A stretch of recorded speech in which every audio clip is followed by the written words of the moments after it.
I became a Christian when I was 16 years of age, when I was in my second last year of high school, and that was really through a friend who got alongside me at a youth group and opened up John's Gospel. I finished school, I went off to an agricultural college. I was a hopeless student there. I spent a couple of years there. But as things worked out, I went back to the college on the staff and became the college cheesemaker. I know that sounds pretty unusual. And in between being a student and being on the staff, I spent a year in the army towards the end of the Vietnam War. I was a birthday soldier, I was conscripted, and that was quite a challenging experience as well. But when I was on the staff at Hawkesbury, I realised that I didn't want to spend the rest of my life teaching people how to make cheese. I thought there were more important things to do, as much as I love cheese. So I went off to Bible college with a view of doing a year there at Moore College and just seeing how things went and how the Lord led after that.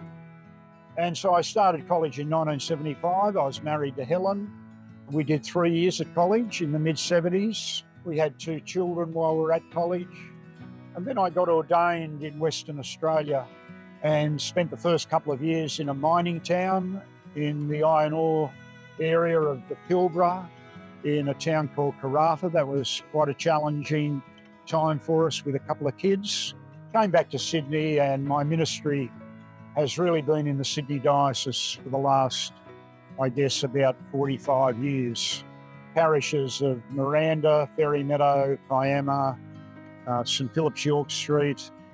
I was the director of the Department of Evangelism for 12 years and had the great privilege of working with John Chapman. And then for the 10 years before retirement, I was the CEO of Anglican Aid, and I retired about 5 years ago.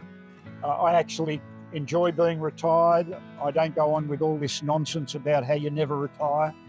I'm quite happy to take each day a little bit slower than I ever used to take it. And we spend our time in retirement enjoying our children and our grandchildren. We love our local church here at Austinmere Anglican, and I enjoy my time writing. I find writing something that I can do. I think it's a helpful ministry.